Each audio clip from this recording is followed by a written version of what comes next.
So welcome everyone. Thank you for taking the time in your day to come to our event. So I wanted to start with why.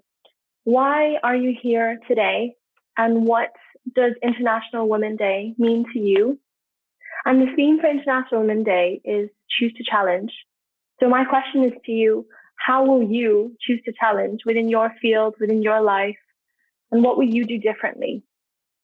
For us at Global Engineering Futures, we are here today to celebrate the incredible women within our lives, in the careers all over the world. And we want to take the first step in choosing to challenge the face of engineering. And we're hoping to change the narrative of engineering and start that conversation. So I hope you enjoy the event today. And that I'd like to pass on to Tom, the lead of Global Engineering Futures, to say a few words. Yeah, so welcome everyone, and glad you're all here to attend. We initially founded Global Engineering Futures back in 2019 to champion engineers towards a sustainable future. And quite often sustainability is misunderstood as just including climate change or green energy, when it covers a very, very broad range, and in fact pretty much covers everything. And diversity and inclusion is a big part of that. And we're very glad to be that Vicky's hosting this event today. And in terms of where we're at, in just over a year, we've grown to over 100 volunteers from around 25 countries. So we're already making good progress towards getting that inclusive thought within Jeff and trying to push that out towards the wider society as well. And then by the end of this year, we hope to have around 100 countries, representatives from 100 countries. If you are interested in volunteering, feel free to apply via the website, but I'll share a link at the end. But yeah, Vicky, over to you. Great. Thank you, Tom. In terms of the plan for today, so you can see the agenda. I think we're slightly ahead of schedule, which is always good. After the little introduction, we're going to jump straight into the talks. So we have 6 different lightning talks today. And then we're going to have a panel discussion and Q&A, and then the event will close. So there will be a Google form that will be put in the chat now that you can feel free to add questions in if you don't want to put it in the chat itself, and then we'll answer them at the end. So over to our first speaker.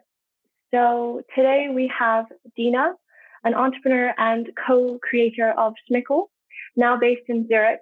She has worn different hats throughout her career, such as an engineer, a marketer, an investment analyst, working across Europe and the Middle East. So Dina, welcome.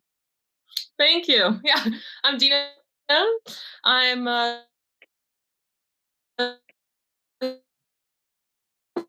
day today celebrating women all over the world with Global Engineering Futures. And it's not just because I am a woman, but because it's taken me a really long time to stand up for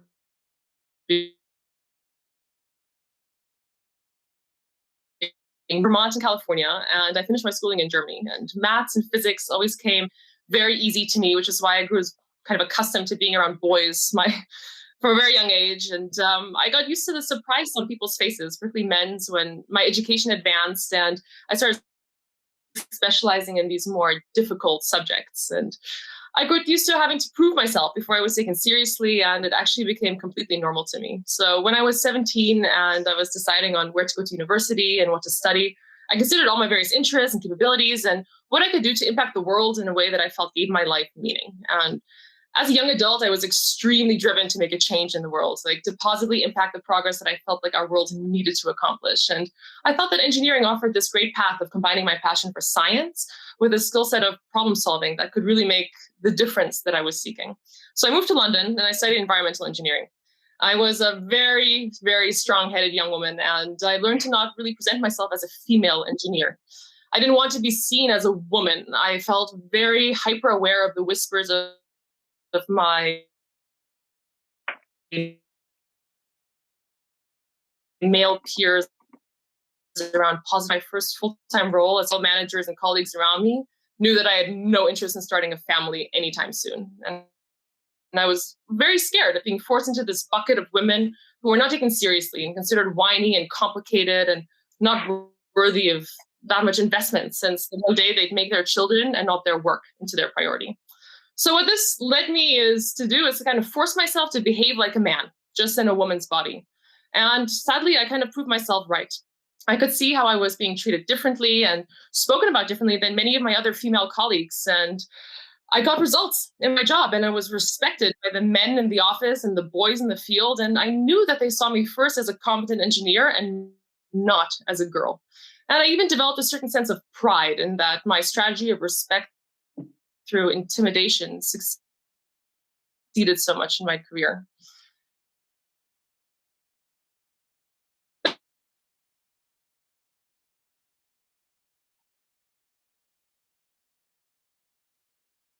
Traveling for a while, and ultimately I decided to move countries and start over and use my engineering mindset in a new space, venture capital.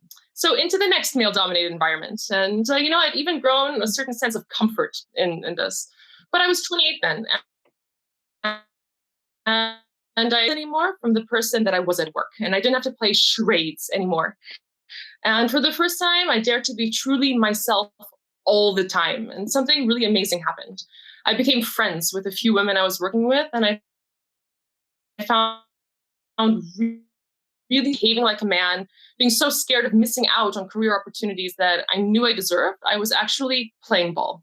And this distrusting of other women that not only led me to miss out on true, real human connection, but I also realized I was just as guilty as the men around me in encouraging the continuation of their dominance. And I was not changing the world. I was actually complicit in advancing the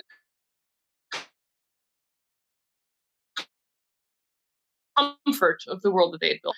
To realize that I could follow any path and interest that I wanted to, not led by strength through intimidation, but by respect gained through kindness.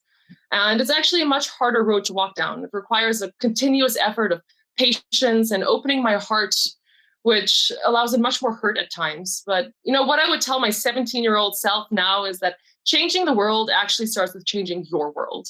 It starts with that connection to one other human that you can inspire by the change that you've made yourself. And it starts not with power, but with kindness. And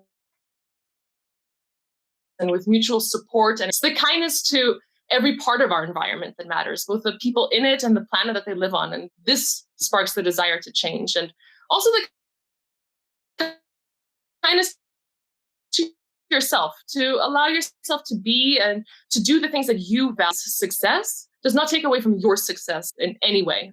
It's not a zero-sum game here. It's like coming together and learning from each other and celebrating this diversity and uniqueness of each human's contribution to their work on building a better tomorrow, that I can actually see my world change and maybe along the way, the world as a whole. So that's what I would like to reach out as a woman on International Women's Day to all fellow women in my life. Thank you so much, Dina. It was really powerful and inspiring to start off the series of lightning talks today. I just wanted to introduce our second speaker, which is Nadja, a PhD student at Oxford and the Vice President of Public Policy at European Young Engineers. Nadja focuses on sustainable system transformations in the circular bioeconomy and food sector. So Nadja, over to you. Thank you so much. And also thank you, Dina, for this empowering talk.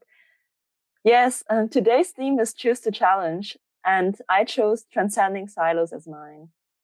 And obviously, women had to transcend so many silos in the engineering field. But I actually have not focused my talk today on how I perceive the gender silo so much, but on all the other kinds of silos that I've been experiencing. And also the reason why I'm standing here and advocating what I'm advocating for. So engineers are usually very familiar with the term silo, a huge structure that stores bulk materials. Silos are usually designed not to let resources or information flow between them. And so using this metaphor, I would like to show you why transcending silos really matters to me and perhaps also to you. So when I was 15 years old, I was seriously considering what my contributions to society should be. So I have seen that a lot of natural catastrophes could easily wipe away hundreds of lives. So I decided that my personal ambition is to advocate for environmental protection. I then started to get active in environmental advocacy and activism. So in my free time, I would design textile bags to distribute them on Frankfurt's main shopping road in exchange to plastic bags. I did many more activities like this, but the more I did them, I realized that I actually understood little where these plastic bags would come from and what the industries that I was always calling the bad guys were actually, like, what they were up to. I realized I knew so little, and I was also in my own silo of saying what environmental NGOs are advocating are better than what, for example, industries would do. It bothered me that I was stuck in my silo, for which I, with my idealism, chose to transform the evil, if you can say so, from within. So I chose to study in chemical engineering, which I always associated with industries. During my time in academia, I learned that many sustainable innovations are already technically feasible and possible. However, interning at larger engineering corporations, I also understood that other factors needed to be considered too to adopt sustainable practices. Going out of my silos helped me to understand larger problems better. But I can tell you one of the defining transcending silos moments for me was my internship at the Ministry for Economic Affairs and Energy. You know, I can understand that economics and law are very important expertise for people in the ministry. But I was surprised that within the energy division, I only found myself having a technical background. On the one hand, I've heard so many people from academia, industry, NGOs, etc., complaining about the lack of incentivizing policies. But on the other hand, I've seen how my colleagues within the energy division would struggle with understanding the technical details for sustainable energy and resource transition. So I concluded that the traditional silos of policymaking in engineering needed to be transcended. Many transformations nowadays, like the Industry 4.0 or circular economy, are heavily reliant on technology and also reliant on supportive policies, which make me believe that those two spheres really need to collaborate more, and also collaboration with other sectors are needed. Therefore, I have started to encourage young engineers to think more outside their boxes and consider policy perspectives more. We started to coordinate working groups that develop white papers on topics like future of work or hydrogen. Moreover, my NGO, the European Young Engineers, is also building up a network for European young engineers and European engineers in politics to provide a platform for discussion about technology-related policies, as well as opportunities to just chat.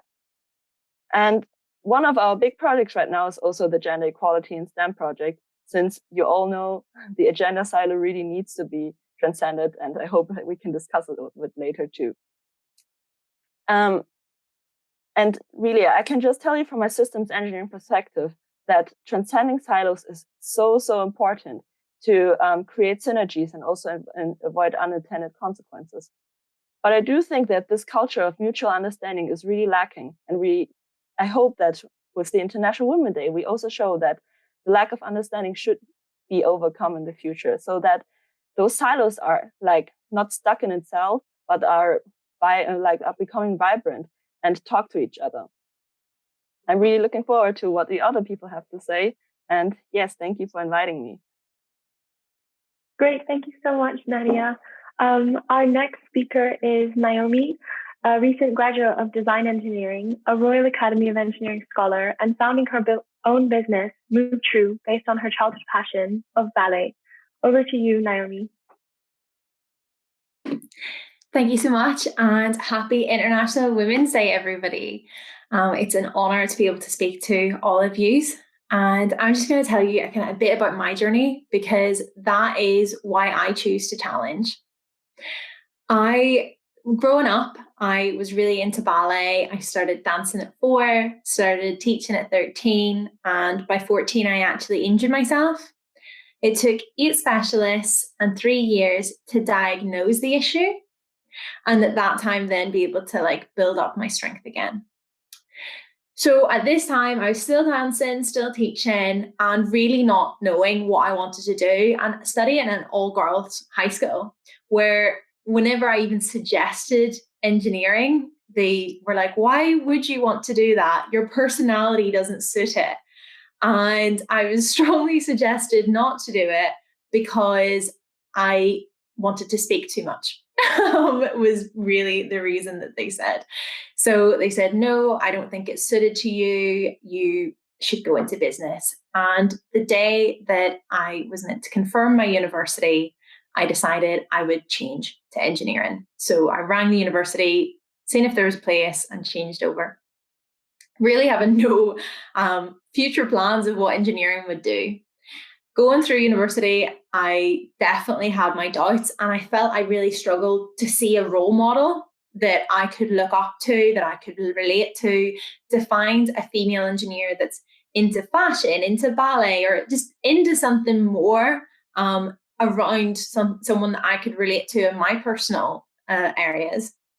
So this is why I decided I would be a STEM ambassador to really to act as a role model to the kids that I wish I had a role model for, and pursue that way.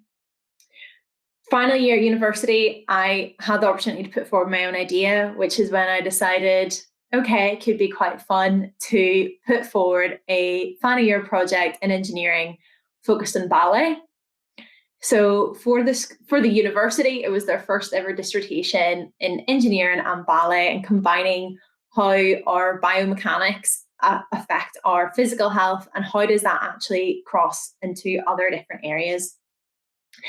Then my project became my business, and I founded Movetru. So the reason I choose to challenge is because when I stand on a stage about my business and say that I have an engineering product for a ballet dancer and for any other sports or athlete, it's really, I get the look of, I don't understand. And going in front of these people, I just really enjoy the chance to show that our passion can become our business, and we can change the world from our passions. Because when I was teaching, I seen that around the age of going into high school and then midway through high school, people thought, I don't have the time and commitment to follow anything other than academic study, and I can't follow my hobby, which I don't agree with. I think our hobbies are what drives us to actually do better work in our academics, and events like this and hosting this and speaking to other people are so inspiring to see all the passions and hobbies that everybody else has. So I really just decided what I want to do is going forward is to see how can I be that role model and challenge in the areas of science and bringing STEM and the arts together. Because I think if we can crack opening STEM and the arts and being feminine in our area and being who we want to be without judgment, because anybody can do these areas. And if I choose to wear a skirt and somebody else chooses not to, it's not the judgment of each other. It's the willingness to accept everybody within their field and drive them forward and be the support for them. So my main message today is choosing to challenge what your area is in and push the people that have a passion and push your passion forward and see how you can bring it in and change the world. So thank you so much.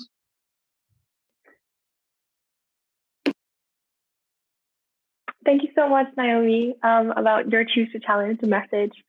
I wanted to invite the next speaker up, which is Chiara, the founder of Brightcure, a fem care startup that focuses on women suffering from urinary tract infections. Chiara has a strong academic record from universities within Europe and the US, and has recently received funding for her startup. So over to you, Chiara. Hi everyone. Really happy to be here. Yeah, I thought I'd give you also like a bit of an insight into my journey, kind of to engineering, and then also tell you a bit what I have been up to, kind of like lately. So I think as a child, I was always really interested in as a girl in science and math, and I think I have been quite lucky in a sense that all of my female friends were really into kind of like technology. In school, my favorite subjects were kind of like chemistry, and math. And so I think for me, when I started also about what I wanted to study, it was kind of obvious that I wanted to do something in science. And I chose chemistry because I thought I really loved chemistry. I really liked math. And then doing chemical engineering was basically kind of like a great combination. At the same time, also where I felt there was like a connection to industry. So I did my undergrad at BETH. We were, I think, 80 students, 10 girls. But as Dina said, I was quite used to always having a very male-dominated kind of like network and friends, which I guess maybe sometimes felt a bit lonely, but I think I could connect it really well, via the subjects with my colleagues. I got quite used to it though, and I had many male friends always. And after my undergrad, after a while, I left the ETH. I went to Germany, then went to Berkeley as well, to the US, which is probably quite atypical for many people who study or who do their undergrad in the UK, to change quite a lot. But I actually thought it was really helpful for me at that time to experience different universities, different teaching styles, and really helped me also in terms of my personal development, grow to throw myself kind of into the cold water, starting by myself in different countries. Again, there I actually had a really fun incident at Berkeley, because I was doing quantum dynamics and the group was only guys. And I walked into the department and they first thought that I was like a visitor and I took like the wrong turn. So they tried to convince me to leave. And I was like, no, I'm actually here. I'm actually joining the group. So that was a fun incident, obviously a bit odd at some time because they always played soccer on a Wednesday. Didn't really do that. Then we had a group trip. We went camping to Yosemite Park, and it was a bit awkward because we were thinking of buying a completely new tent just for me to sleep by myself, whereas the rest of the group, which was like around 20 people, kind of slept in one tent, and I slept by myself. I think I had these funny incidences, which were kind of odd, maybe, but I guess, I don't know, I never really questioned my position or my role in doing what I was doing, to be fair. Actually, I then went to Imperial, did my master's, left US, went to Imperial, did my master's, and then also did my PhD. Again, a lot of male colleagues. And I joined the Women of Engineering Society because I thought there must be also some women around there which do really cool things. And I thought it would be good to also have some female friends and kind of my in my crowd and my network. And that really inspired me to also start a group at Imperial. So as Vicky said, I started this Women in Engineering Society at Imperial, basically a supporting network for female academics, because I thought it is important that women also stay in academia, not only a lot of them leave after their undergrad and something. And I thought it would be great to have a network where we have not only like as an undergrad society, but really have like master students, lecturers, professors, and kind of try to keep women also in science, stay there as role models as well. Because I think role models that women can relate to are super, super important on your pathway. So we did that, and we got also like a diversity medal for this, which was great, and launched a mentorship program and career workshops. And at the same time, I also founded a society called Humans of Science, because I wanted to kind of showcase the silent heroes in science and show what actually amazing work researchers are doing and how it all impacts our life. So we could combine that really well, actually, also with the Women's and Engineering group. So, and then I finished my PhD. And now I'm doing Brightcure. Brightcure is a female healthcare company where we basically address a huge problem for women, which is not really talked about, which is UTIs and intimate infections. Currently, women use a lot of antibiotics, but obviously that is not a sustainable solution. So we really want to challenge that, educate women, and also raise awareness, because a lot of them are suffering in silence. And I think sum this a bit all up, because I'm sure I'm also already about 5 minutes, is that I think, I think for me, strong drivers have always been my curiosity and also my passion for things, and to learn and to keep on learning and to progress. And I think don't also be afraid to be, the odd one out, or be afraid to be the idiot in a group, or be afraid to learn something new, because if it's your passion, it will be an amazing journey and you can still always become an expert in an area. So, as Gandhi once said, be the change you want to see in the world, and just do it. Thank you so much, Chiara. I love that. Be the change you want to be in the world. And I wanted to introduce the next speaker, which is Melissa. So Melissa is the founder of the Green Program, a pioneering and award-winning education program focused around sustainable development. Melissa has been recognized by Forbes 30 Under 30 for education, as well as being a global schools ambassador for the UN Sustainable Development Solutions Network. So over to you, Melissa. Thank you, Vicky. Hi, everyone. Happy International Women's Day. I have a few slides that I'm going to roll through, so stick with me. Let me share my screen.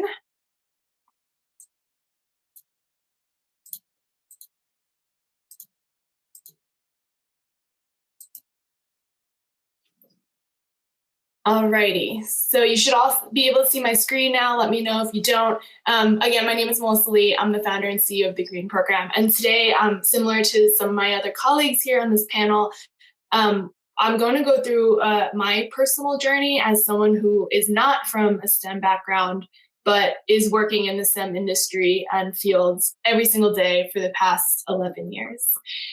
My connection to engineering personally is through the concept of social engineering. If you're not familiar with that, it's basically the use of centralized planning in an attempt to manage social change and regulate the future development and behavior of a society. Our mission at the Green Program is to educate and empower future sustainability leaders through innovative models of experiential education, travel, and adventure.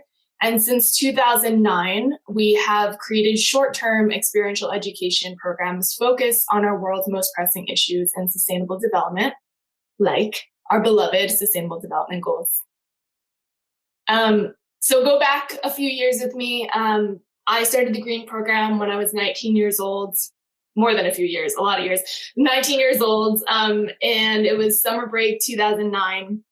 I had no idea what I wanted to study. And I know for a fact that STEM fields actually were really intimidating to me, and I had no real exposure to what that would look like and what that could be in my potential career. So I did what any other, 19-year-old on summer break was doing, and we were able to, a few friends and I went to Costa Rica. And when we were in Costa Rica, we actually were so curious about all these different renewable energy power plants and facilities in the country, and we ended up creating all these partnerships with different renewable energy power plants, from solar to biofuels to geothermal, et cetera. And what our goal was is getting more of our friends at the time to come see the possibilities of not just sustainability, but also renewable energy and how they intersect, right? And how does it actually impact communities around the world? And how do we learn from those sister cities or case studies around the world to bring it back home and make an impact? But the question for me, again, 19 years old, it was just, why doesn't this already exist? And what's going on here? Why aren't more people doing this? So when we looked into it, we quickly found that at the time, only 2% of US students were studying abroad, of the US student population. And of those 2%, only 5% of them represented STEM fields. We dive a little bit deeper, and only 36% of the women, and this is a little bit more recent of a statistic, but 36% of women are graduating from university degrees in STEM fields. So we know that there's a challenge here. So what did we do?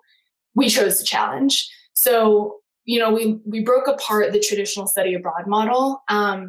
We knew it was too expensive, and we needed to basically increase accessibility to global and international education, especially within STEM fields, for a sustainable future. So our challenge was, how do we cut down the existing model 90% less cost and time than what it already exists, fit it into winter, spring, and summer breaks and 8 to 10 days. So my not so scientific method that I, looked into was, okay, well, how do we make sure it works? You can say you have an 8-day program, but how do you make sure that's just as impactful or provides just as much academic credit as a semester or a year abroad?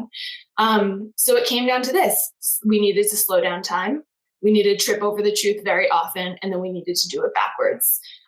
I've met a lot of different engineers, and a lot of engineers would look at this and probably say, what are you talking about? This is impossible. So for me, like when looking at it, looking back, it was just, what business did me as a 19-year-old without any degree, undecided major, didn't know what to do with my life, have any business in re-engineering essentially an entire industry of international education and study abroad that has been around since the 1920s.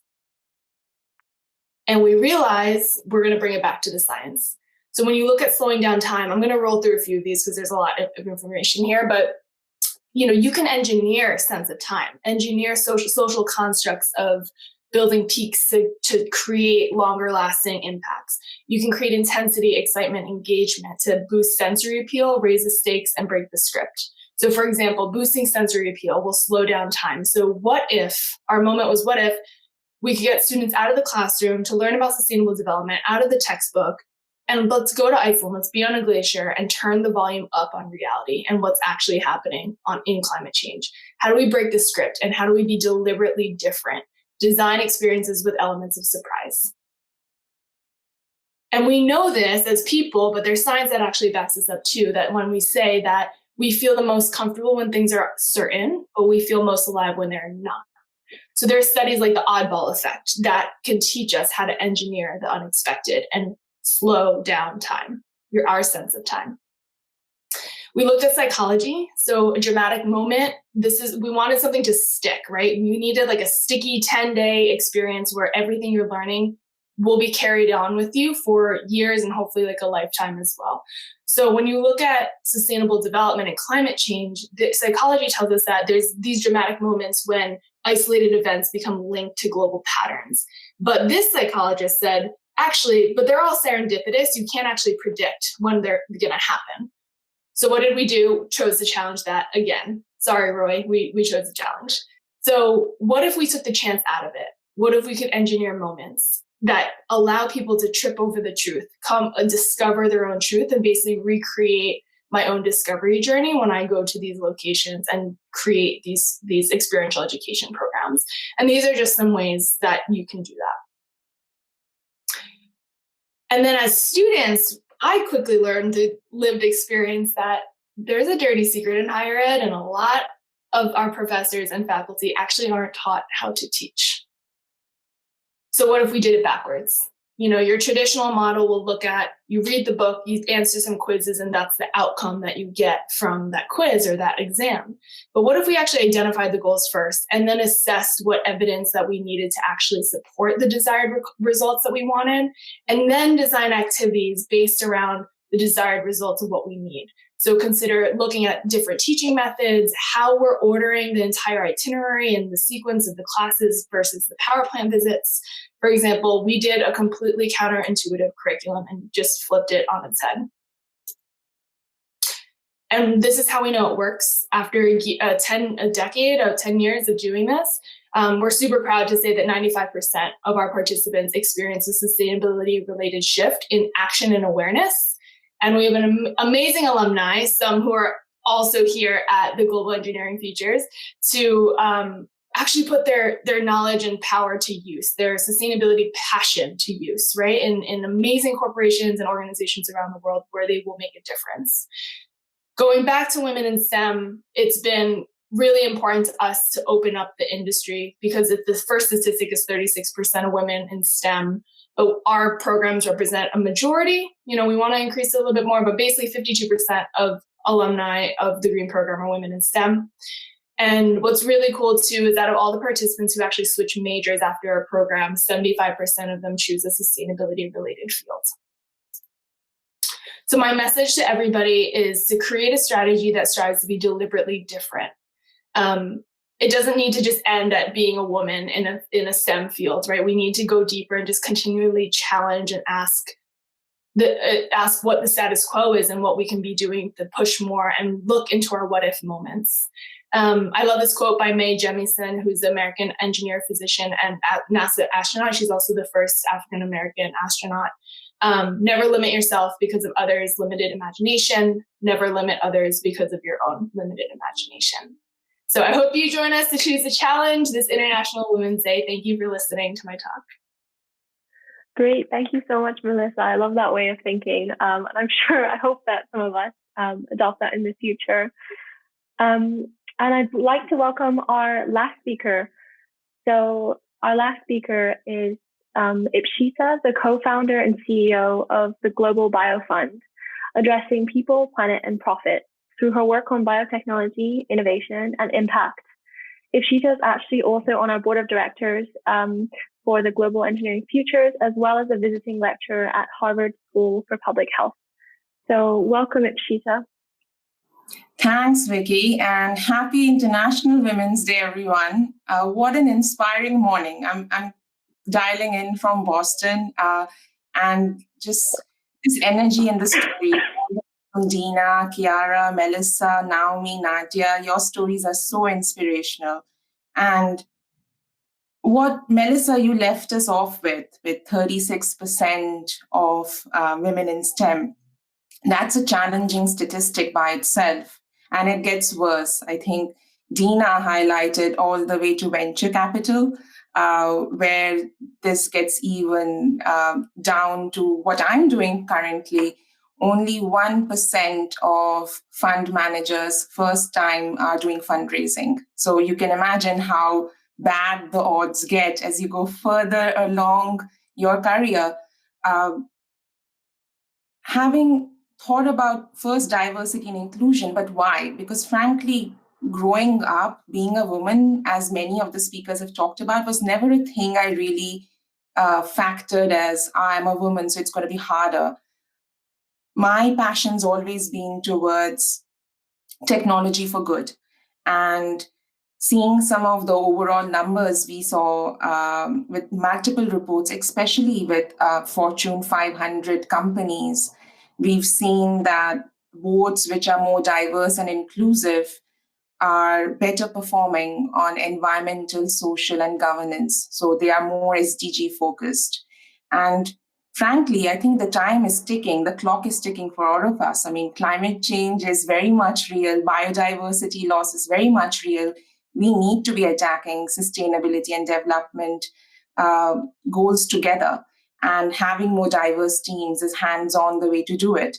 However, saying that, I gave you one statistic of 1% first-time fund managers. Another statistic to leave you with is in US, we have only 2.2% of venture capital going to women-led companies.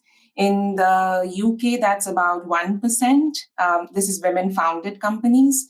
And you can imagine how hard this is in emerging markets. So there's a lot of work to do. And that brings me to why I kicked off Global Bio Fund. But a quick jumping between stories of my diversity journey and coming to Global Bio Fund. As a school student in India, my year 5 teachers told me that you'd never be topping the class again by the end of school because your priorities would be shifting. You're a girl, which obviously never tell a woman what to do because she will do exactly the opposite. So that worked really well. Going to University of Cambridge for my PhD in chemical engineering, dream come true, massive imposter syndrome, I don't deserve to be here. And then having a senior professor in my department making a very masculine or masochistic comment on you should try and find yourself a husband whilst you're in Cambridge, which I was just a little bit really like, I'm here doing a PhD, I'm here trying to get my Nature publications out, and this is the best advice you've got for me. It went further down. I was part of a startup, Nana Therapeutics Bactivo, which we've sold for a $100 million milestone deal just last year to a Japanese pharma company. But during my BD and investment meetings, may that be in US or in UK, often, and I'm sure a lot of the women in this call share this, the number of times you go into business meetings and you find you're the only woman in the room. There's so many older white male in the table, and at some point you forget about it. I think you kind of get so used to it. It's a hard skin. However, sometimes finding the only other woman in the room is an executive assistant bringing the tea and the coffee for everyone can remind you the big changes we still need to make. And now back to the investment world, I think I've just got used to not seeing that many women around, but my work with Global Biofund, we are purely focused towards women-led businesses that are focusing on health and well-being, food security, and thirdly, sustainability and climate change. And it's just a beautiful job to be a part of, because we see women in Ghana running digital health companies to address sexual health and reproductive health. We see women entrepreneurs in Vietnam trying to connect doctors and patients. And we connect up with some of the top entrepreneurs here in Boston or Silicon Valley who are working on some sort of gene therapy or life sciences technology from Harvard, MIT, or Stanford. So there are so many amazing women entrepreneurs out there.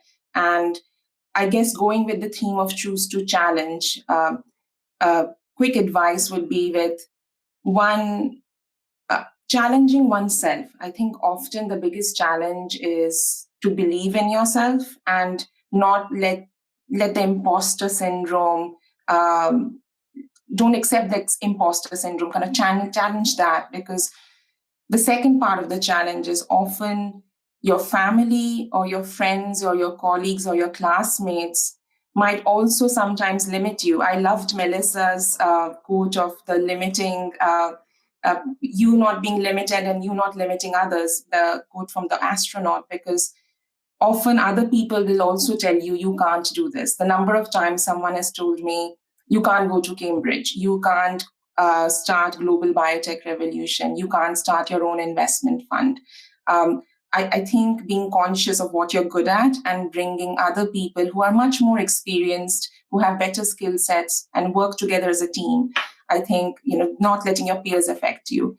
And by working on our personal and our peer group and the people we associate with, collectively then we can challenge institutions, because as they say, you can't drive change by yourself. It's a long journey and you need to bring people together with you.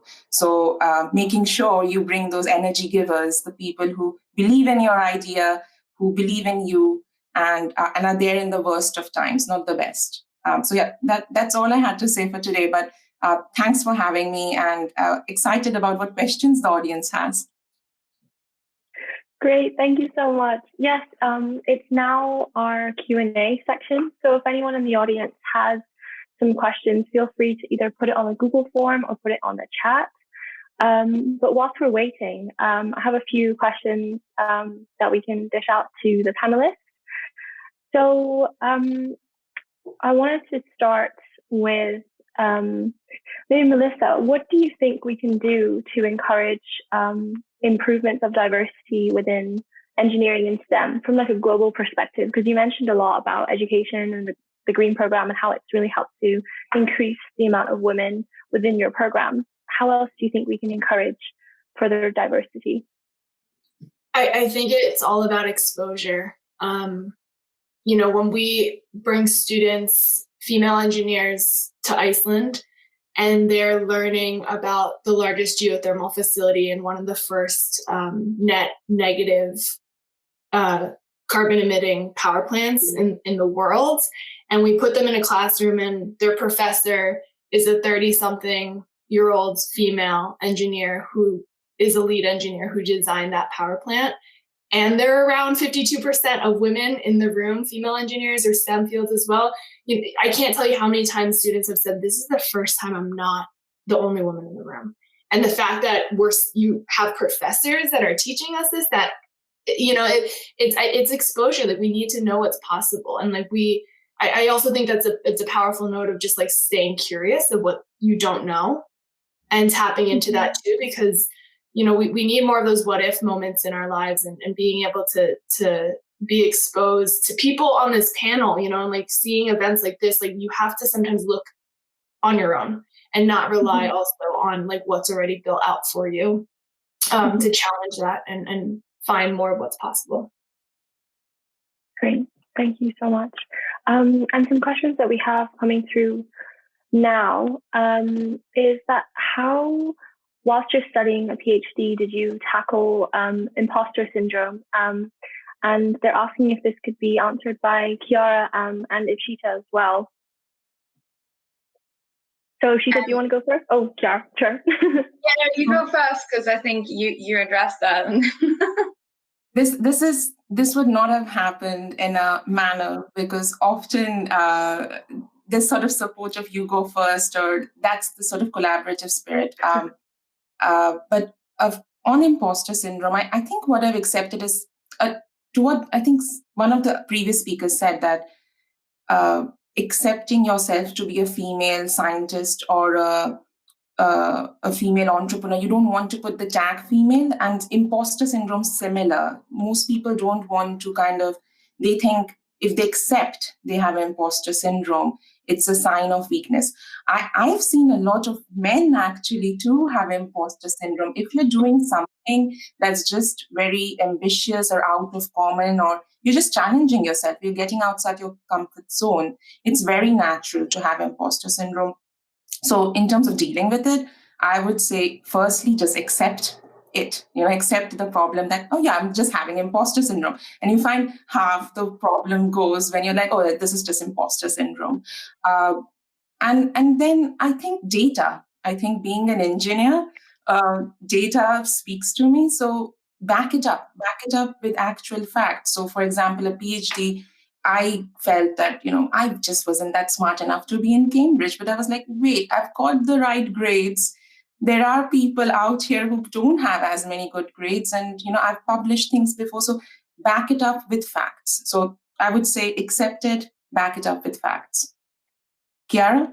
Yeah, no, I think what you said, like a lot of men, I mean, my boyfriend, for example, he has also imposter syndrome.